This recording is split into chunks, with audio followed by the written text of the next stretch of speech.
Guys, welcome to my channel. This is the paradise of broken cars, and by saying that I meant this Audi S4 sitting without an engine because the engine is right there on the table and it's catastrophically broken. This one is 05 CLK 500 sitting there without the engine because the engine is right there under the yellow box.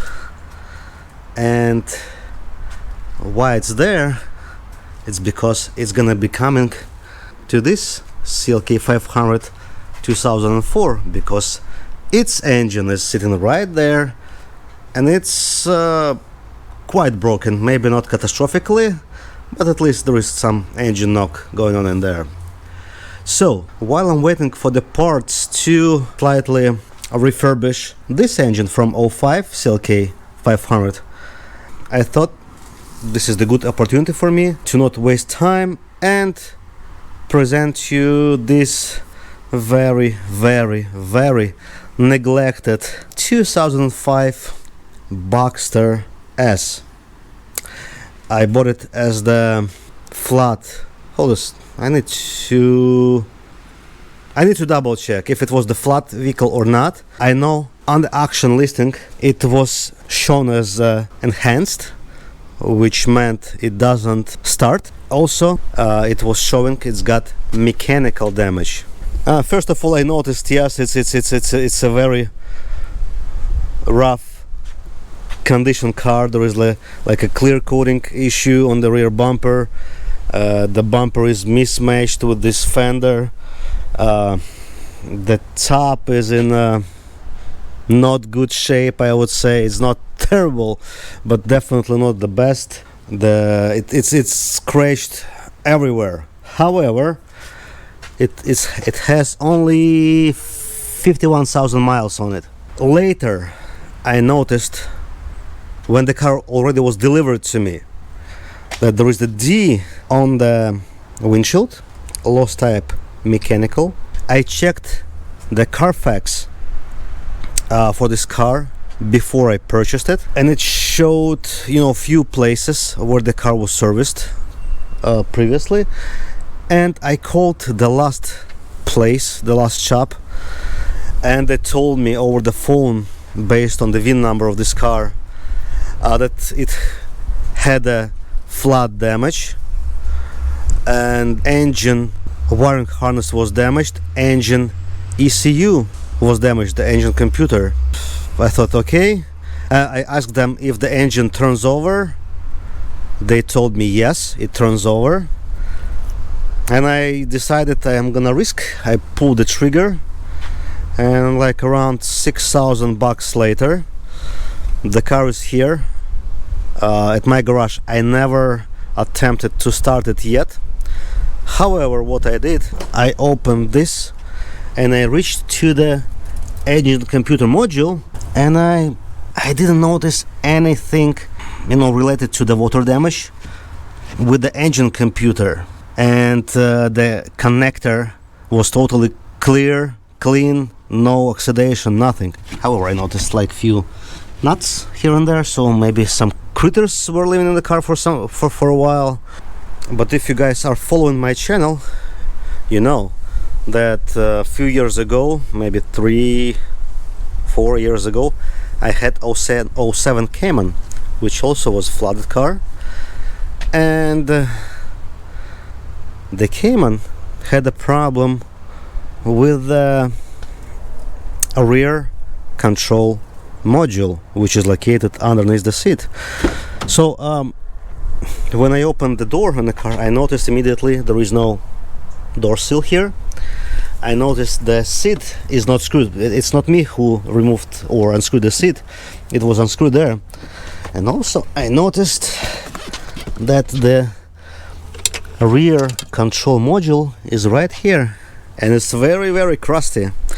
So what I think happens here, it's got exactly the same water intrusion as the Cayman that I had. It's the first thing to flood, and I can actually see some burn marks in here. Again, if you saw my channel, you know that I used a very similar module out from Volkswagen Touareg, did minor changes on the circuit board, and I was able to adapt the module from Touareg to my Cayman, because the Cayman module at the time was around $300 or so, while the Touareg module I found on junkyard costed me $11.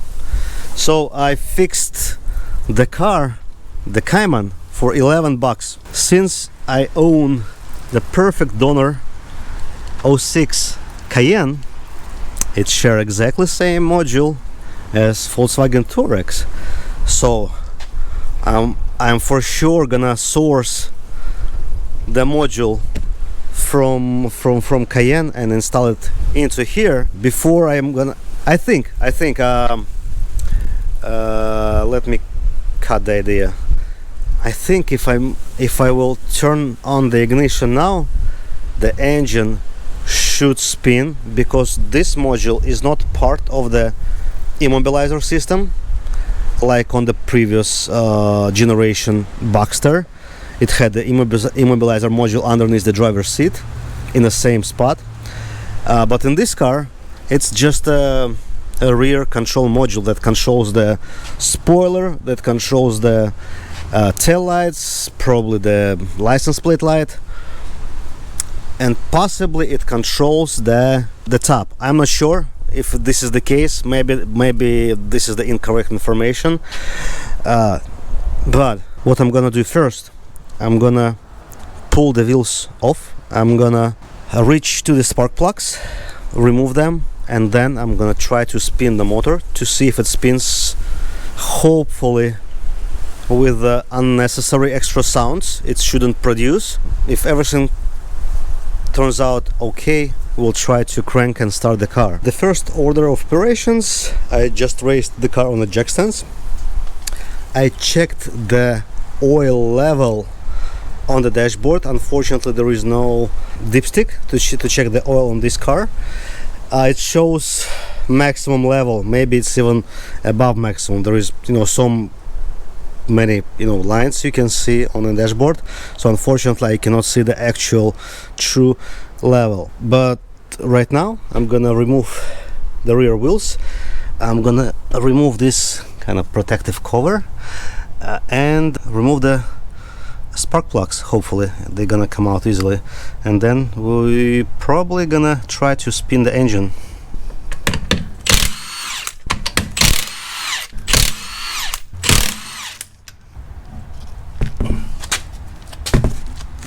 Let's do the same thing from the other side as well.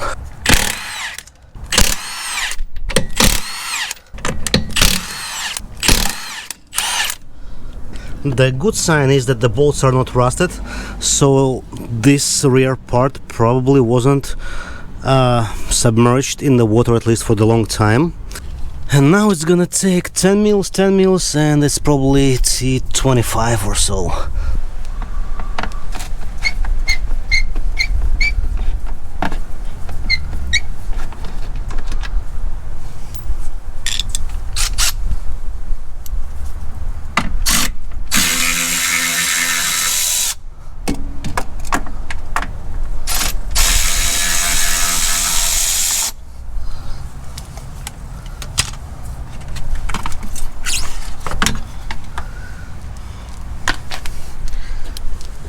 Now we have somewhat access to the coils and hopefully to the spark plugs. Let me remove those, and I'm gonna repeat the same thing on the other side.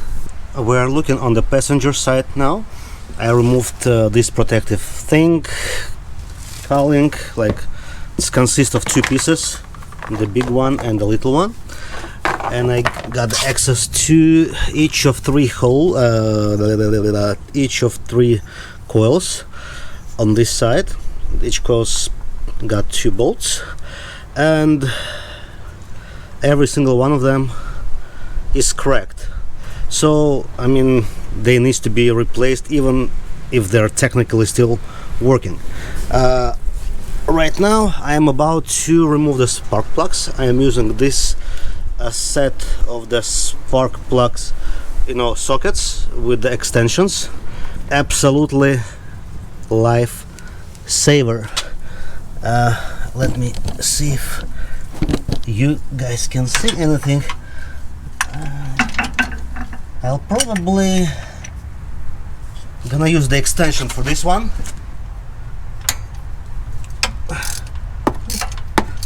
Pretty easy.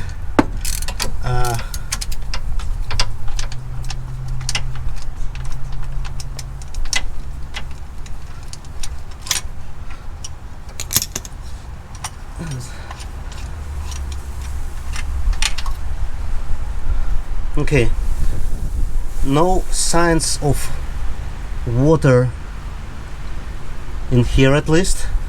What kind of spark plug is it? It's NGKR. It's got even the electric grease. Okay. Probably the extension as well. Either the spark plug's been replaced not long ago. They're sitting fairly not tight.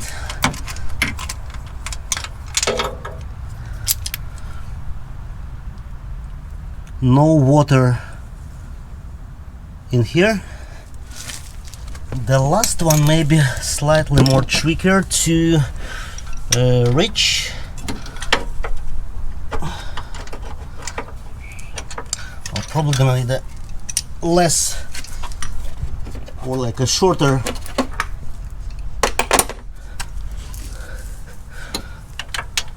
that's the shorter one, and maybe small extension. Let's see if this should work. Yeah, it's always best to have different lengths spark plug socket adapters, or whatever you want to call it.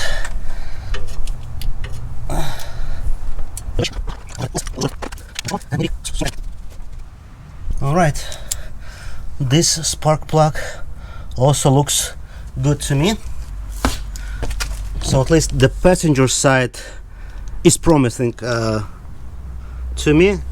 I'm gonna repeat the procedure on the driver's side and get back to you. This is the driver's side spark plugs. Looks totally fine to me.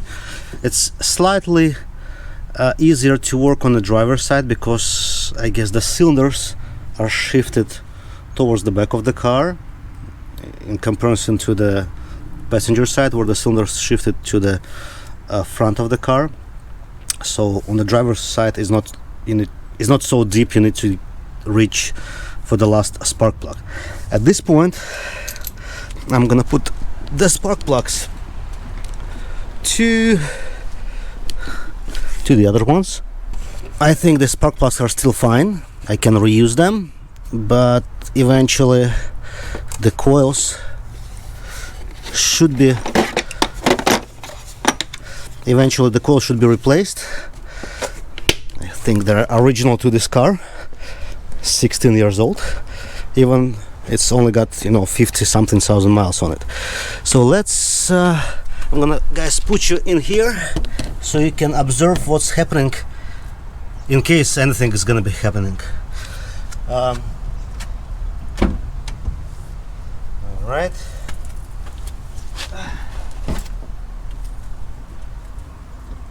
Fingers crossed it's not a rod knock or something.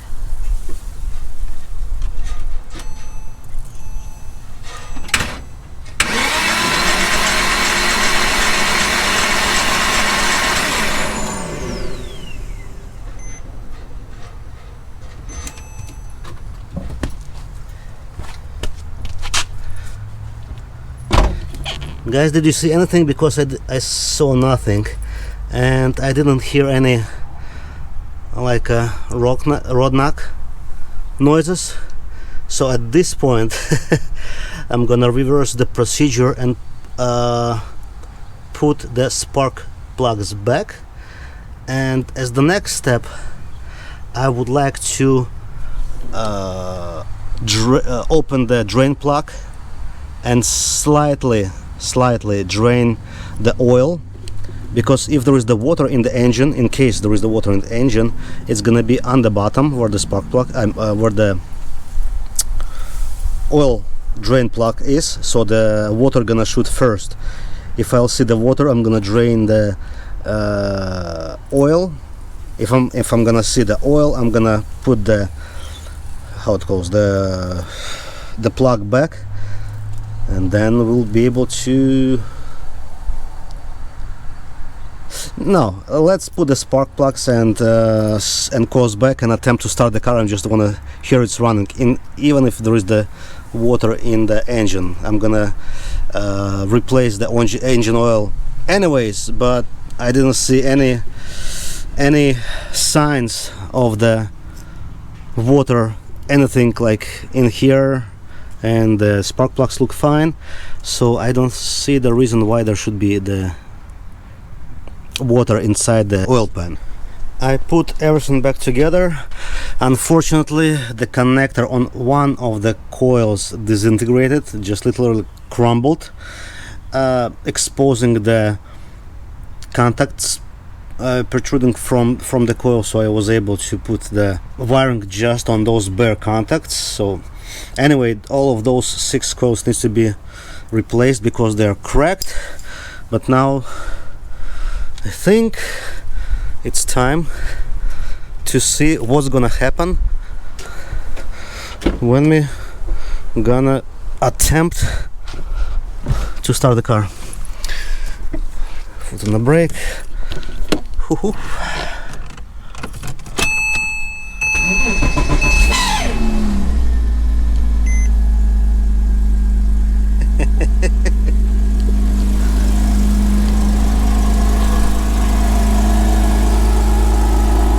There is no any steam or vapor coming from the exhaust. That means there were no water in the engine whatsoever, so we could be, or I could be, pretty safe about it. Now it's slightly starting to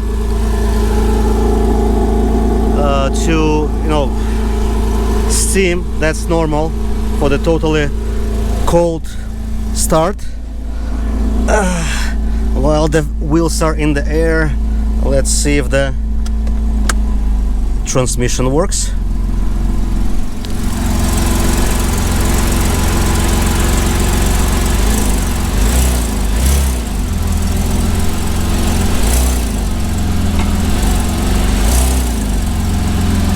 I guess the brakes on this side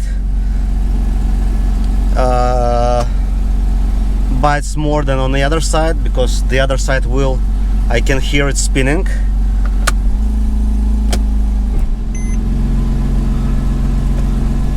Okay, drive or no? Hold a second, I got the problem with the shifter assembly. Selector lever not engaged.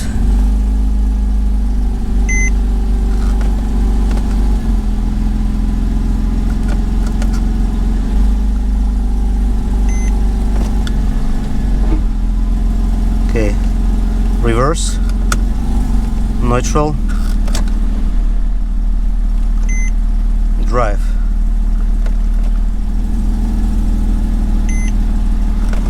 I need to double check what's happened with the selector.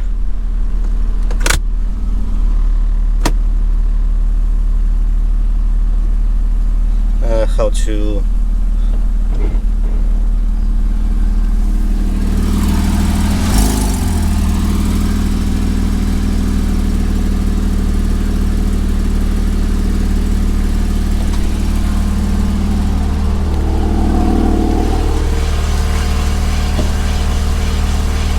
okay, that moves forward, which is good.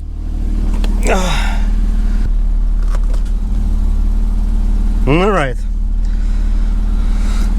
so I think that's gonna conclude the video for today.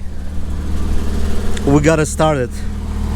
I'm gonna need to figure out what the thing is about the shifter lever is not engaged or positioned or whatever, but I saw the wheels were spinning, so we're halfway there in terms of the mechanical stuff.